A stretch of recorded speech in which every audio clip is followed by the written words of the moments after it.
आप किसी की जन्म कुंडली देखते हुए कैसे जान पाओगे कि व्यक्ति के भाग्य में कितना बल है, व्यक्ति कितना भाग्यवान है? ये कैसे जानोगे? आज मैं अपने ज्योतिषाचार्यों के लिए, ज्योतिषाचार्यों में जिन्हें ज्योतिष में विशेष प्रेम है, और अपने विद्यार्थियों के लिए एक मैं सटीक सूत्रों की एक श्रृंखला लाया हूं और एक केस स्टडी लाया हूं कि आप 1 मिनट में जन्म कुंडली देखते ही बता दोगे इस व्यक्ति में भाग्य का बल है और इस व्यक्ति को कोई भी परास्त नहीं कर सकता है। इस पृथ्वी का सबसे बड़ा बल भाग्य बल होता है। व्यक्ति के भाग्य में जितना बल होता है, व्यक्ति उतनी जल्दी अपने जीवन को परिवर्तित कर देता है, अपने जीवन में चमत्कारिक परिवर्तन लाता है, क्योंकि भाग्य ही व्यक्ति को अकस्मात उन्नति देता है। अगर भाग्यवान व्यक्ति को के सामने मृत्यु भी आ जाए तो उसका भाग्य, उसका संचित कर्म उस मृत्यु से रक्षा करने के लिए किसी न किसी को सहायता के रूप में भेज देता है। इसलिए भाग्यम फलति सर्वदा, भाग्य हमेशा फलदायी होता है। इस जन्म में व्यक्ति पैदा होता है, पैदा होते ही सबसे पहले कर्म रचे जाते हैं, कर्म के बाद उनका फल निश्चित किया जाता है, उसके बाद जीवात्मा शरीर को धारण करती है और फिर उसके बाद उन कर्मों को व्यक्ति भोगता है। लेकिन कुछ लोगों के भाग्य में देखेंगे कि अचानक व्यक्ति बड़ी प्रगति कर जाता है। आप किसी की जन्म कुंडली देखते हुए कैसे जान पाओगे कि व्यक्ति के भाग्य में कितना बल है, व्यक्ति कितना भाग्यवान है? ये कैसे जानोगे? आज मैं अपने ज्योतिषाचार्यों के लिए, ज्योतिषाचार्यों में जिन्हें ज्योतिष में विशेष प्रेम है, और अपने विद्यार्थियों के लिए एक मैं सटीक सूत्रों की एक श्रृंखला लाया हूं और एक केस स्टडी लाया हूं कि आप 1 मिनट में जन्म कुंडली देखते ही बता दोगे इस व्यक्ति में भाग्य का बल है और इस व्यक्ति को कोई भी परास्त नहीं कर सकता है। व्यक्ति देखते देखते भाग्यवान व्यक्ति बंजर जमीन में खड़ा हो जाए, उसमें भी सोना उपजने लगता है। इतनी ताकत व्यक्ति के भाग्य में होती है। अभागी व्यक्ति सब कर्म कर लेता है, उसके बाद भी सुखी नहीं होता है। सब कर्म कर थक्यो गोसाई, असुखी भयो ना आज की नाई, आज तक वो सुखी नहीं हुआ। इसीलिए भाग्य को कैसे जानोगे, भाग्येश को कैसे जानोगे, भाग्य का बल कैसे जानोगे? मैं रटी रटाई लिखी लिखाई स्क्रिप्ट पर बात नहीं करता हूं, ना ही बकवास कर रहा हूं। मैं जो बोल रहा हूं सत्य वैज्ञानिक प्रमाणिक तथ्यों पर आधारित है। अगर आपको गलत लग रहा है तो मेरे नीचे कमेंट पर जरूर कमेंट करें और लिखें कि ये बात कहां कहां गलत है। भाग्य को कैसे जानोगे? नाड़ी ज्योतिष में हमारे ऋषि कहते हैं, हमारे ऋषियों ने पहला सिद्धांत दिया कि काल पुरुष की कुंडली में नवम भाव व्यक्ति के भाग्य का होता है और काल पुरुष की कुंडली में न जो नवमेश होता है वो गुरु होता है। यदि आपकी जन्म कुंडली में गुरु बलवान है, गुरु कर्क राशि में बैठा है, गुरु मित्र ग्रहों के साथ बैठा है, सूर्य मंगल के साथ बैठा है, तो आपका भाग्य आपके साथ हमेशा सबसे आगे खड़ा रहेगा, आपके साथ लड़ेगा। व्यक्ति थोड़ा लड़ता है, व्यक्ति का भाग्य लड़ता है, व्यक्ति नहीं लड़ता है। उसके भाग्य उसके सामने उसका खड़ा होता है, नहीं वही व्यक्ति सामने धराशायी हो जाता है, कुछ नहीं कर पाता है। तो नंबर 1 पहली कसौटी काल पुरुष की कुंडली के नवमेश को देखना है, वो जो गुरु है। गुरु यदि सूर्य मंगल के साथ बैठा है, गुरु कर्क राशि में बैठा है, गुरु यदि मित्र ग्रहों के साथ बैठा हुआ है, गुरु के 1 5 9 7 भाव में राहु और केतु नहीं बैठे हुए हैं, तो व्यक्ति भाग्य का धनी होता है और ऐसे व्यक्ति को परास्त करना बड़ा मुश्किल होता है। नंबर दूसरा पॉइंट, मेरे ऋषियों की अनुपम देन है, मैं तो उनका जूठन आपको बता रहा हूं। मेरे ऋषि कह रहे हैं कि गुरु के साथ शनि बैठा हो, गुरु से 1 5 9, गुरु जिस भी राशि पर आपके बैठा है उससे 1 5 9 7 2 और 12 भाव में यदि आपका शनि बैठा हुआ है तो व्यक्ति का भाग्य हमेशा उसके साथ रहेगा। उसके जीवन में जितनी बड़ी से बड़ी परेशानी आ जाए, लेकिन भाग्य बल से, पुरुषार्थ बल से उन परेशानियों से वो जी विजय प्राप्त कर लेता है।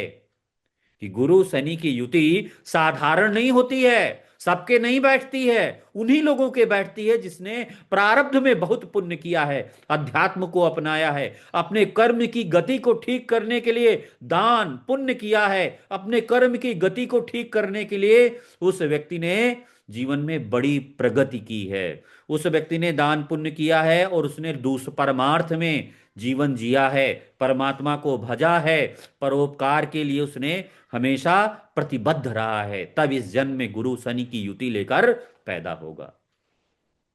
दूसरी स्थिति हो गई कि गुरु के साथ शनि। तीसरी स्थिति भाग्येश, भाग्येश की स्थिति बता रहा हूं। जन्म कुंडली में, आपकी जन्म कुंडली में भाग्येश उच्च का हो, बलवान हो, शुभ ग्रहों से, मित्र ग्रहों से दृष्ट हो, तो आप भाग्यवान होंगे। अब तीसरा प्रश्न उठता है। अब यहां तक ऋषियों ने कहा इस धराधाम में जब तक आपका जीवन है, जब तक आपके पास पुण्य है, जब तक आपके कर्म शेष हैं, तभी तक आप इस धराधाम में शरीर को धारण किए हो। जिस दिन आपका पुण्य क्षीण हो गया, उस दिन इस शरीर भी क्षीण हो जाएगा। अगला, यदि आपकी जन्म कुंडली का भाग्येश, नोट करिएगा, आपकी जन्म कुंडली का भाग्येश राहु केतु के नक्षत्र में बैठा है, आपकी जन्म कुंडली का भाग्येश राहु केतु के नक्षत्र में बैठा है, तो आप बहुत भाग्यशाली होगे। आपका भाग्य आपके आगे खड़ा रहेगा, आपके साथ लड़ता रहेगा, आपके साथ कंधे में कंधा मिलाकर के आपके साथ चलता रहेगा। ये आपके भाग्य का बल है, आपके पूर्व जन्म के कर्मों का प्रसाद है। भाग्य में ही आपके पुण्य कर्मों का फल छिपा होता है, भाग्य में ही ईश्वर की कृपा होती है, भाग्य में ही नाना प्रकार के पूर्व जन्म में जो आपने उन लोगों की सहायता की है, दान पुण्य किया है, परमार्थ का कार्य किया है, सभ्यता को, सृष्टि को हरा भरा बनाने के लिए जो कार्य किया है, वो सब भाग्येश में ही छिपा होता है। इसीलिए कहते हैं जन्म जन्मांतर के जो कर्म होते हैं वो भी भाग्य में छिपे होते हैं।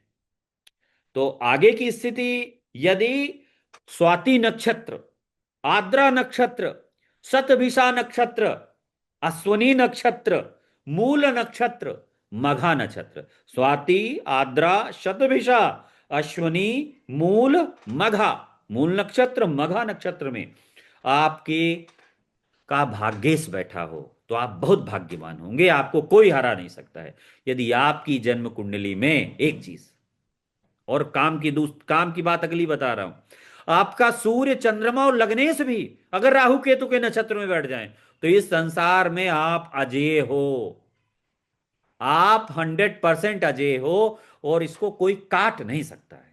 मित्रों, मैंने अपने जीवन में 20 वर्ष तपस्या करी है, केवल कुंडली पर ही देखा है, केवल बर्थ चार्टों का ही अध्ययन किया है, लगभग 20,000 विद्यार्थियों को, ज्योतिषाचार्यों को पढ़ाया। उस अनुभव पर मैं कसौटी पर साक्षी भाव से बोल रहा हूं कि अगर आपका राहु केतु, यदि आपका सूर्य, चंद्रमा, लग्न इस राहु केतु के नक्षत्र में है और आपकी जन्म कुंडली में भाग्येश राहु के नक्षत्र में है, तो आपको जीवन में बड़े बहुत परेशान नहीं होंगे, आपकी बड़ी प्रगति होगी। आपकी जन्म जन्म कुंडली में गुरु शनि बैठा हो, आप कितना भी विषम से विषम परिस्थिति में, कितना ही दयनीय जीवन जी रहे हो, लेकिन एक दिन ऐसा आएगा कि आप सिरमौर होंगे।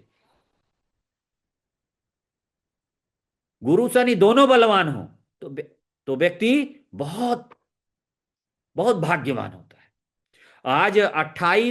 आज मैं एक बर्थ चार्ट की पर केस स्टडी पर डिस्कस कर रहा हूं।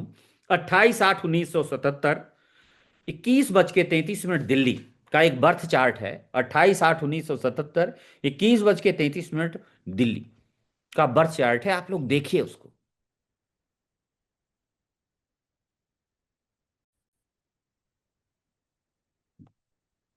अब इस व्यक्ति को जब पैदा हुआ, जैसे जैसे बड़ा हो रहा था, तो इसके भाइयों ने भरसक प्रयास किया इसको मारने के लिए, इसके भाइयों ने भरसक प्रयास किया इसको जीरो जीरो में लाने के लिए। ये व्यक्ति, हर बार इस व्यक्ति ने चमत्कारिक उन्नति की। 32 साल की अवस्था में बड़ी संस्था का प्रधानाचार्य बन गया, जीवन में सुख, साहस, सम्मान को अर्जित किया।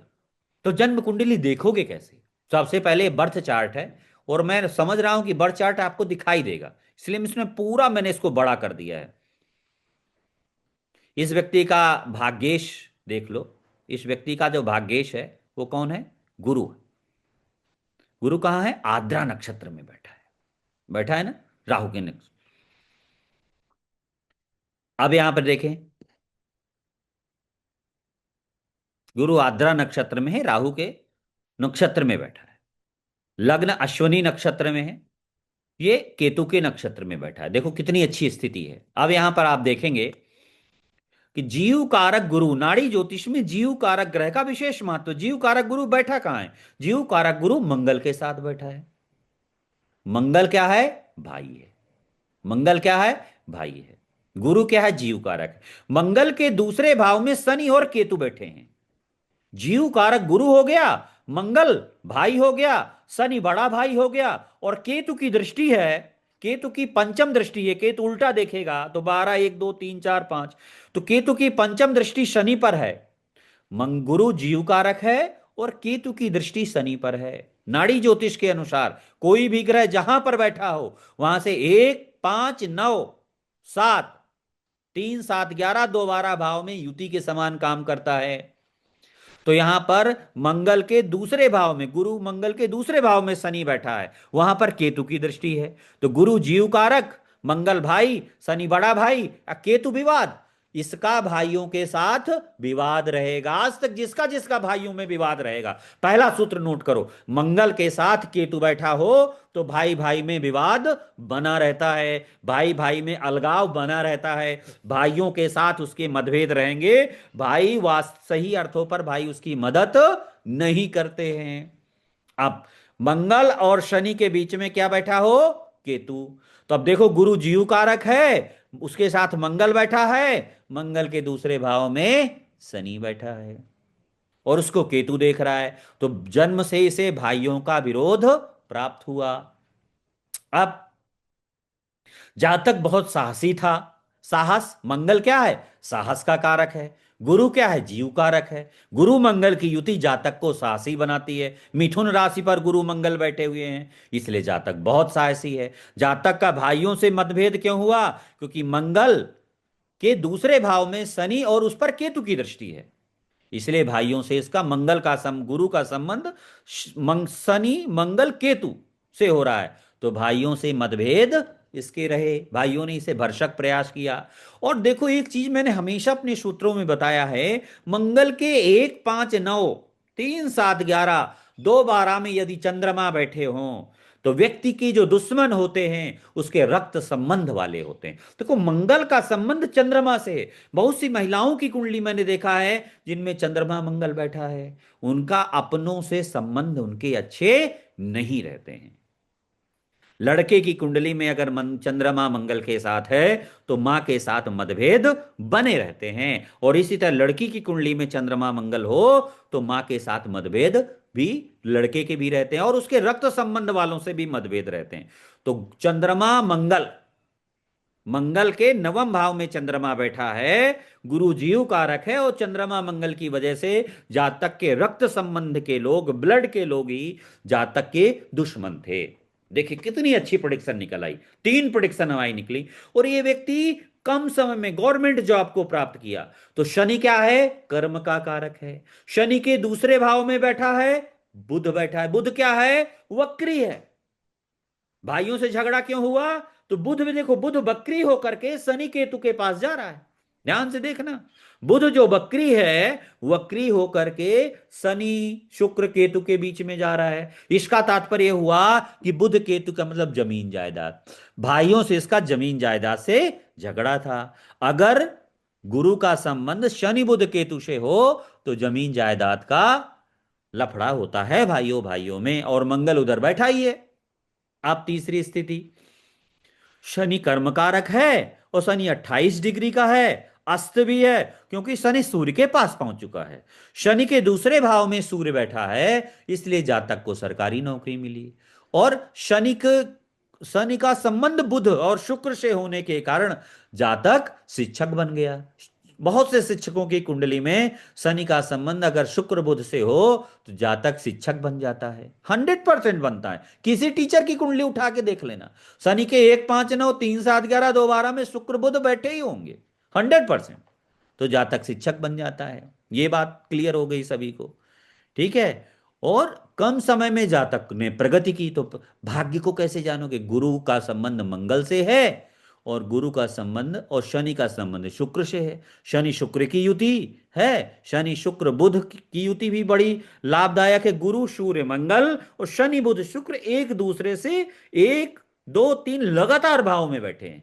ये इनके जीवन में बड़ा अच्छा है। इसीलिए जातक बहुत जल्दी प्रगति, गुरु सूर्य मंगल और शनि बुध शुक्र तीनों मिल गए तो ये तीन ये मिले और तीन धर्म त्रिकोण और अर्थ त्रिकोण। ज्योतिष कहती है कि धर्म त्रिकोण के ग्रह और अर्थ त्रिकोण के ग्रह यदि आपस में संबंध बना लें तो जातक महाभाग्यवान होता है। तो धर्म काम काल पुरुष की कुंडली के अनुसार धर्म त्रिकोण के ग्रह होते हैं गुरु सूर्य मंगल और अर्थ त्रिकोण के होते हैं शनि बुध शुक्र। तो देखो गुरु मंगल और गुरु इसके तीसरे सूर्य बैठा है, गुरु सूर्य मंगल हो गए और शनि बुध शुक्र की युति हो गई, जातक भाग्यवान हो गया। जातक ने कम समय में बड़ी प्रगति की। गुरु के दूसरे भाव में शनि है इसलिए जातक भाग्यवान है। दूसरा, जातक का जो भाग्येश गुरु है वो आद्रा नक्षत्र में बैठा हुआ है, राहु के नक्षत्र में बैठा है, इसलिए जातक भाग्यवान है। जातक कभी पराजित हुआ ही नहीं। जब तक समर्थवान नहीं था तब तक दरिद्र जीवन जिया और जिस दिन वो समर्थवान हो गया उस दिन जातक ने बड़ी जल्दी समय में बहुत प्रगति की। इस तरह आप समझ गए होंगे। मैंने प्रमाणित व्याख्या की है। यदि आपको कोई सी प्रकार का डाउट है तो कमेंट अवश्य करें।